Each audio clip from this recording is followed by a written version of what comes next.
नमस्कार. RRC नेटवर्कच्या latest बातमीपत्रात मी नेहा आपल्या सगळ्यांचं स्वागत करते. अशा आहेत आजच्या हेडलाईन्स. हेडलाईन्स प्रायोजक RRC ब्रॉडबँड, अकोल्यातील सर्वात स्वस्त आणि वेगवान कनेक्शन. नगरसेवक सागर भारुकांच्या आरोपांची विजय अग्रवाल यांनी काढली हवा. काही ओपन स्पेस बद्दलचे आरोप बिनबुडाचे असल्याचा केला दावा.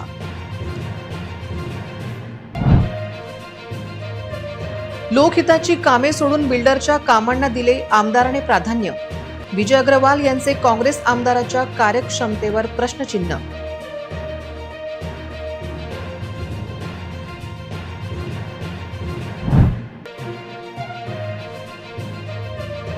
मुद्रांक जिल्हाधिकाऱ्यांकडे 3 कोटींचे गबाड. दस्त नोंदणी विभागातील अधिकारी, दलाल, एजंटची होईल काय चौकशी.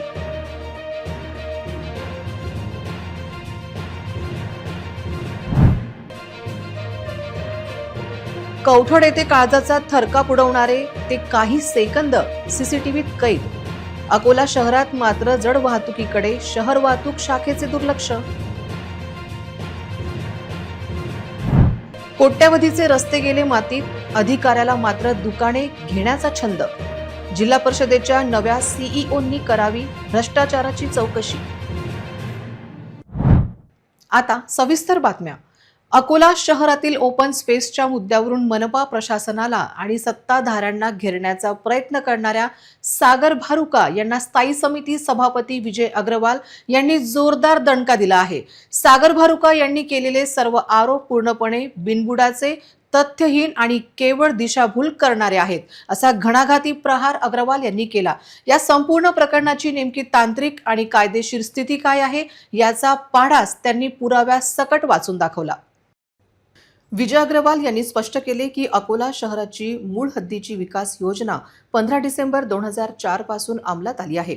यामध्ये मौजे अकोला येथील नुझल शीट क्रमांक 53, भूखंड क्रमांक 6 भागमधील 1413.33 चौरस मीटर जागा हिरव्या रंगाने मैदान म्हणून दर्शवली आहे.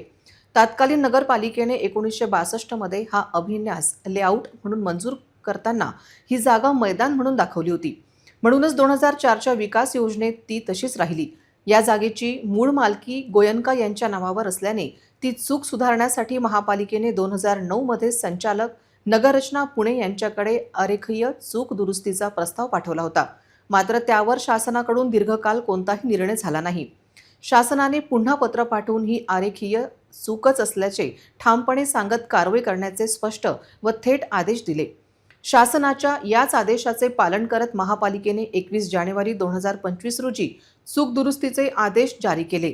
जर शासनाच्या आदेशानेच ही प्रक्रिया झाली तर त्यात महापालिकेचा किंवा स्थानिक पदाधिकाऱ्यांचा घोटाळा कुठे आला, असा संतप्त सवाल विजय अग्रवाल यांनी उपस्थित केला. जे आता विधानसभेमध्ये त्यांनी जे मांडलं त्याची तक्रार अजय शर्मा यांनी 12 वर्षापूर्वी केलेली आहे गोविंदाच्या लेआउटची, आणि ती ओपन स्पेस कोणालाही आपण दिली नाही, त्यांनाही वापरण्याला दिली नाही आहे. त्या ओपन स्पेसमध्ये ते न्यायालयामध्ये गेले होते. माननीय न्यायालयाने जो निकाल दिला त्याच्यावर अपील झाली. त्याच्यानंतर आता ती जी जागा आहे शासनाकडूनही शासनाकडे त्यांनी कागद दाखल केले होते. त्याच्यात पत्रव्यवहार झाला. शासनाने सांगितली ही जागा आहे म्हणून आयुक्त साहेबांना त्याच्यामध्ये पुन्हा पाठवलं की हे ओपन स्पेस आहे, आणि म्हणून कोणताही घोटाळा झाला नाही. याच्यामध्ये विरकबाईंनी तक्रार केलेली आहे, याच्यामध्ये अजय शर्माने तक्रार केलेली आहे, याच्यामध्ये मी सुद्धा तक्रार केलेली आहे. हा माझा प्रभाग होता. आणि दुसरं, बाकीच्या जागा त्यांनी जैन लॉन जे सांगितलं, मी जे ऐकलं, जैन लॉन ही मालकीची जागा आहे, ही ओपन स्पेस नाही आहे. खंडेलवाल याच्या बाजूची जी ओपन स्पेस आहे ती त्याला आपण कधी दिलेली नाही, त्याच्या ताब्यात नाही. काही ओपन स्पेस या डेव्हलप न झाल्यामुळे त्याचा वापर लोक करतात, म्हणून कोणताही घोटाळा झाल्याचं दिसत नाही. अकोला पश्चिम मध्ये सामान्य व्यक्तींच्या समस्या आहे तशी ओरड काँग्रेस नगरसेविका निलोफर खान नेहमी करतात. असे असताना बिल्डरच्या सांगण्यावरून अकोला पश्चिमचे आमदार लाखोचा रोड करतात आणि रेल्वे स्टेशनचे दुभाजक चांगले असताना त्यांच्या सौंदर्यीकरणावर लाखो का खर्च केले, अशी विचारणा स्थायी समिती सभापती विजय अग्रवाल यांनी पत्रकार परिषदेत केली. अकोला पश्चिमचे आमदारांनी स्थानिक लोकांसाठी विकास कामांचा निधी खर्च करण्याची गरज आहे, पण ते बिल्डरांनी सांगितले की रस्ते करतात. ते रेल्वे स्टेशनचे अग्रसन चौकाचे दुभाजक पुन्हा करण्याची गरज नसताना त्याचे सौंदर्यीकरणावर लाखो रुपये अकोला पश्चिमच्या आमदारांनी केला तो निधी योग्य ठिकाणी खर्च करण्याची गरज होती. पण तसे झाले नाही असा दावा विजय अग्रवाल यांनी पत्रकार परिषदेत केला. अकोला पश्चिमचे आमदार साजिद खान यांनी लोकहितासाठी आमदार निधीचा वापर केला पाहिजे असे असताना जी कामे महत्त्वाची नव्हती त्यात त्यांनी लाखो रुपये कोणाच्या सांगण्यावरून खर्च केले अशी विचारणा आता होत आहे. स्थायी समिती सभापती विजय अग्रवाल यांनी एका प्रकारे काँग्रेस आमदारांच्या कार्यक्षमतेवर प्रश्नचिन्ह उपस्थित केले आहे. दस्त नोंदणी आणि मुद्रांक शुल्क जिल्हाधिकाऱ्यांकडे असलेल्या कोट्यावधीच्या संपत्तीनंतर दस्त नोंदणी विभाग आणि दलालांची साखळीचा भांडाफोड लाचलुचपत प्रतिबंधक विभाग करेल काय अशी विचारणा आता होत आहे. दस्त नोंदणीसाठी हजारो रुपये एजंटमार्फत घेणाऱ्या विभागाचे कामकाज कोसळल्याचे चित्र आहे.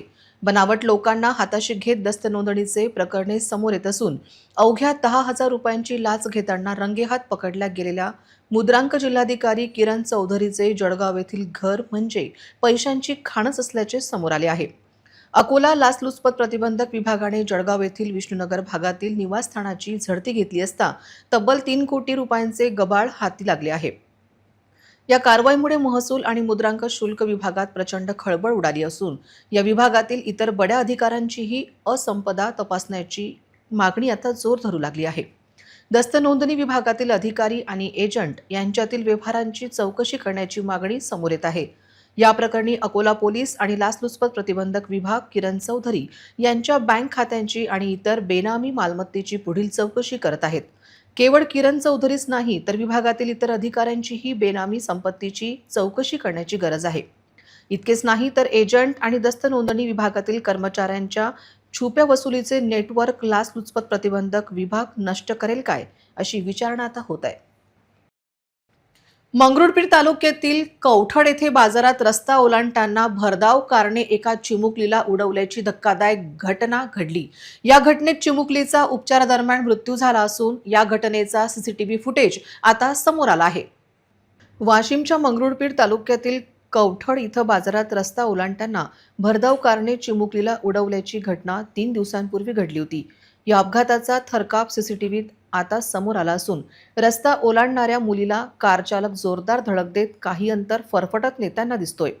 या अपघातात 7 वर्षीय आरवी भगत या चिमुकलीचा उपचारादरम्यान मृत्यू झालाय.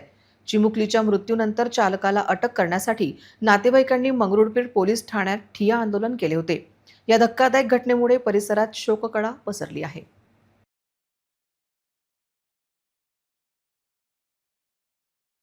शाळा सुरू झाल्या आहेत त्यामुळे रस्त्यावर वाहतूक मोठ्या प्रमाणात वाढली आहे. शहरात जड वाहतुकीस बंदी असताना त्याचे नियंत्रण मात्र होताना दिसत नाही. शहरातील विविध चौकात शहर वाहतूक शाखेचे कर्मचारी नियंत्रणासाठी नसल्याची ओरड कायम आहे. अकोला शहरातील अनेक मोठ्या शाळा ह्या मुख्य रस्त्यावर आहे. शहरात शाळा सुरू झाल्यापासून शाळकरी विद्यार्थी, ऑटो, स्कूल बस, शाळांचे शिक्षक शिक्षिका, विद्यार्थ्यांना शाळेतून आणण्यासाठी आणि सोडण्यासाठी येणारे पालक या सर्वांची वाहने रस्त्यावर धावत आहे. असे असताना मोठ्या प्रमाणात वाहतूक व्यवस्थापन व नियंत्रण काळाची गरज आहे. शहरात जड वाहतूक बंदीच्या काळात मोठ्या प्रमाणात अवजड ट्रक धावत असून त्यांच्यावर कोणाचे नियंत्रण असा प्रश्न उपस्थित होत आहे. शहर वाहतूक शाखेच्या दुर्लक्षामुळे शहरातील जड वाहतुकीस कोणाची हिरवी झेंडी आहे असा प्रश्न उपस्थित होत आहे. इतकेच नाही तर बंदीच्या काळात अपघात झाल्यास कोण जबाबदार राहील असा प्रश्न यानिमित्त चर्चेला आला आहे. बाळापूर नगर परिषद निवडणुकीत विजयी झालेल्या दोघांना जात वैधता प्रमाणपत्र सादर न करू शकल्याने मोठा झटका बसला आहे. भाजप गटनेता आणि वंचित नगरसेविकेला त्यामुळे नगरसेवक पदावर पाणी सोडावे लागणार आहे.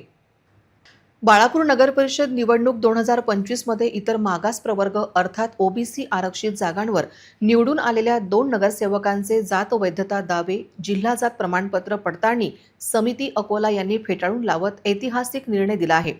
या निर्णयामुळे बाळापूरच्या राजकीय वर्तुळात मोठी खळबळ उडाली असून नगर परिषदेतील सत्ता समीकरणांवर त्याचे दूरगामी परिणाम होण्याची शक्यता व्यक्त केली जात आहे. समितीचे भाजपचे नगर परिषद गटनेते तसेच भाजप शहर तालुका मंडळाचे अध्यक्ष अब्दुल गुफरान अब्दुल गुफार आणि नगर विकास पार्टी वंचित बहुजन आघाडीच्या नगरसेविका निखत नाज अब्दुल रफीक यांचे ओबीसी जातीचे जात प्रमाणपत्र अवैध ठरले। हे दोन्ही उमेदवार अनुक्रमे प्रभाग क्रमांक 8A 7A मधून ओबीसी आरक्षित जागांवर निवडून आले होते। वाशिम ग्रामीण हद्दीत तोंडगाव टोल नाक्यावर वाहनांमध्ये कोंबून गोवंश वाहतूक करणाऱ्या 2 आयशर वाहनाला वाशिम ग्रामीण पोलीस आणि बजरंग दल पथकाने पकडले आहे। पकडलेल्या वाहन पोलीस ठाण्यात लावण्यात आले आहे। यावर कठोर कारवाई करण्याची मागणी बजरंग दलाच्या कार्यकर्त्यांनी केली आहे।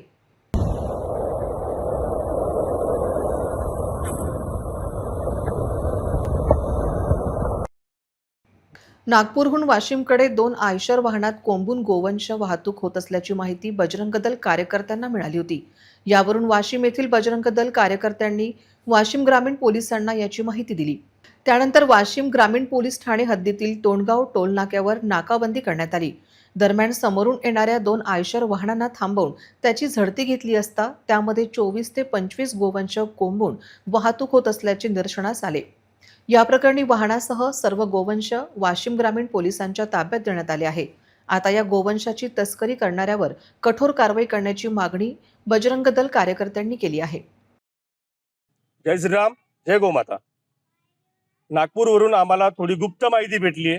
गुप्त माहिती भेटल्या क्षणी आम्हाला 2 आयशर असे आम्ही टोलनाक्यावर तोंडगावच्या टोलनाक्यावर पकडलेले आहे आणि हे पकडताना पोलीस प्रशासनाला घेऊन आणि बजरंग दल वाशिमला घेऊन आम्ही ही कारवाई केलेली आहे।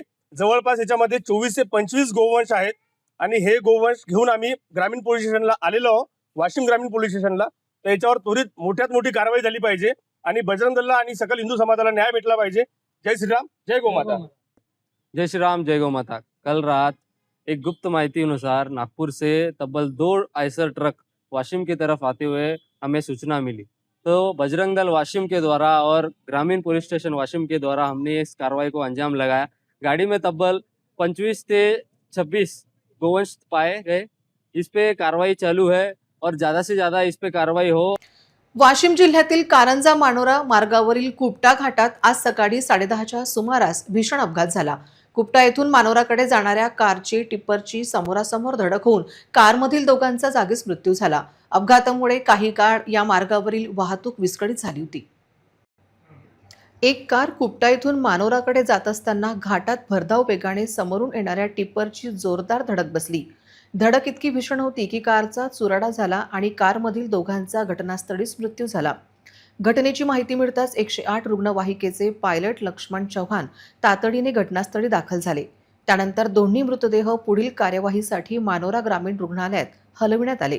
अपघाताची माहिती मिळताच पोलिसांनी घटनास्थळी दाखल झाले असून पंचनामा करून पुढील तपास सुरू करण्यात आला। मृतांची ओळख आणि अपघाताचे नेमके कारण अद्याप स्पष्ट झालेले नाही।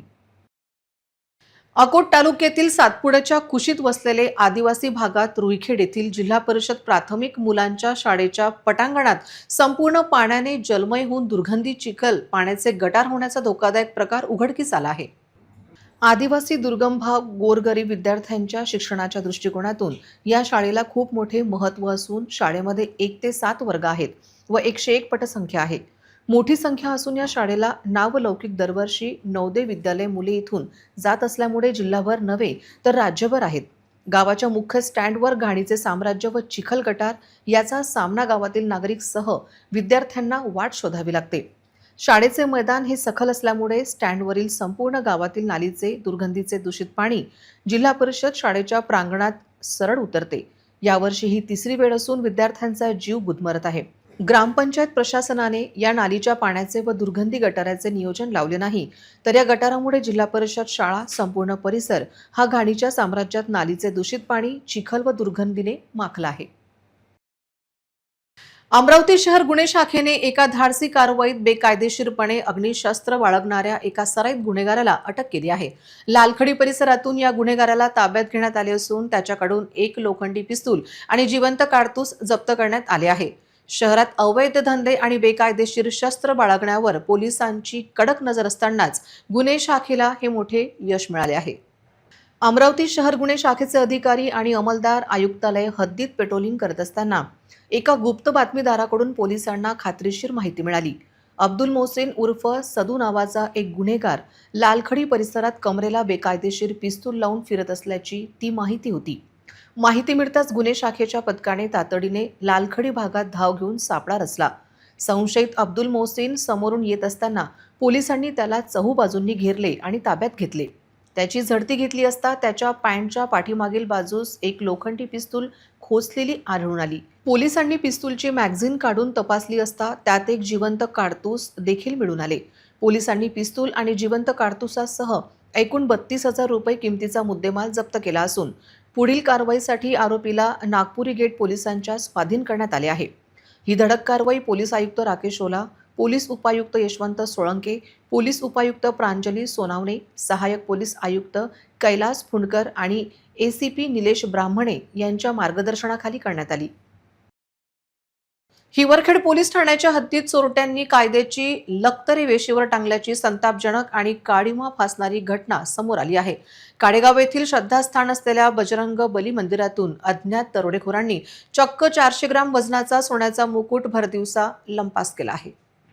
अवघ्या 15 दिवसांपूर्वी शिरसोली येथील गुप्तेश्वर महाराज मंदिरातील नागोबाची मूर्ती चोरीला गेली होती. ती घटना ताजी असताना चोरट्यांनी थेट काडेगावच्या मंदिराला टार्गेट केले. लागोपाठ घडणाऱ्या या घटनांमुळे पोलिसांच्या गस्तीवर आणि कार्यक्षमतेवर आता मोठे प्रश्नचिन्ह उभे राहिले आहे. अज्ञात चोरट्यांनी अत्यंत निर्ढाललेल्या मनाने मंदिरात प्रवेश केला. गाभाऱ्यातील बजरंग बलीच्या मूर्तीवर असलेला सुमारे 400 ग्रॅम वजनाचा सोन्याचा मुकुट त्यांनी लंपास केला. दुपारी जेव्हा भाविक आणि ग्रामस्थ मंदिर उघडण्यासाठी आले तेव्हा हा प्रकार उघडकीस आला. मूर्तीवरील मुकुट गायब असल्याचे पाहताच गावात एकच खळबळ उडाली. घटनेची माहिती मिळताच हिवरखेड पोलिसांनी तातडीने घटनास्थळी धाव घेत पंचनामा केला. संशयिताच्या हालचाली आणि तांत्रिक बाबींच्या आधारे तपास सुरू असल्याचे पोलिसांचे म्हणणे असले तरी ग्रामस्थांचे यामुळे समाधान झालेले नाही.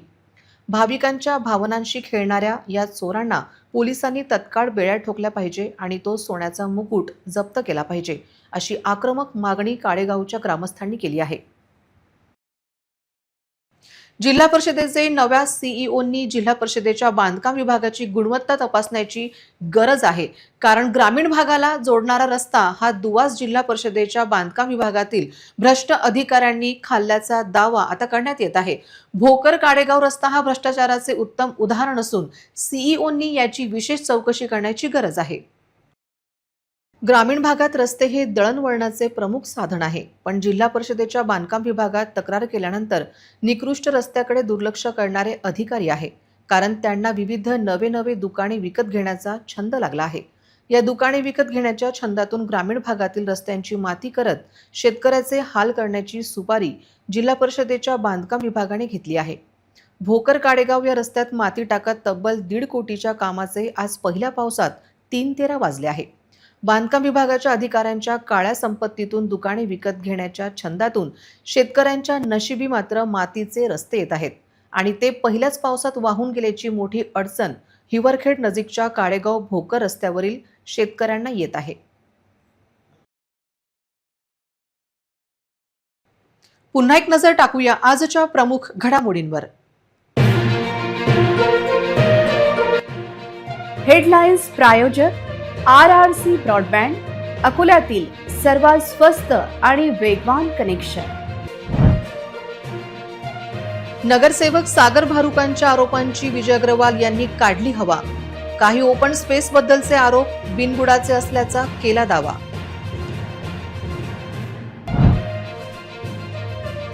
लोकहिताची कामे सोडून बिल्डरच्या कामांना दिले आमदाराने प्राधान्य. विजय अग्रवाल यांचे काँग्रेस आमदाराच्या कार्यक्षमतेवर प्रश्नचिन्ह.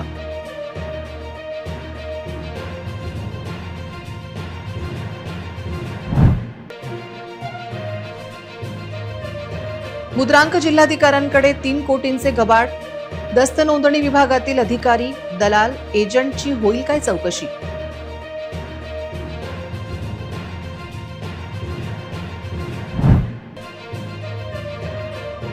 कवठड येथे काळजाचा थरकाप उडवणारे ते काही सेकंद सीसीटीव्हीत कैद. अकोला शहरात मात्र जड वाहतुकीकडे शहर वाहतूक शाखेचे दुर्लक्ष. कोट्यावधीचे रस्ते गेले मातीत, अधिकाऱ्याला मात्र दुकाने घेण्याचा छंद. जिल्हा परिषदेच्या नव्या सीईओंनी करावी भ्रष्टाचाराची चौकशी. बातम्यांसाठी तुम्ही पाहत रहा RRC news. 2,48,000 दर्शकांनी RRC YouTube channel हे सबस्क्राईब केले आहे. तेव्हा तुम्ही कसली वाट पाहत आहात? तुम्ही पण सबस्क्राईब करा आणि बेल आयकॉन क्लिक करत RRCच्या बातम्या निरंतर पहा. तुमच्या मोबाईलवर नोटिफिकेशन मिळवण्यासाठी सबस्क्राईब करा RRCचे हे यूट्यूब चॅनल. लाईक आणि फॉरवर्ड करा RRC डिजिटल अकोलाचे हे न्यूज बुलेटिन. पुन्हा भेटूया लेटेस्ट बातम्यांसह नवीन बातमीपत्रात. तोवर नमस्कार.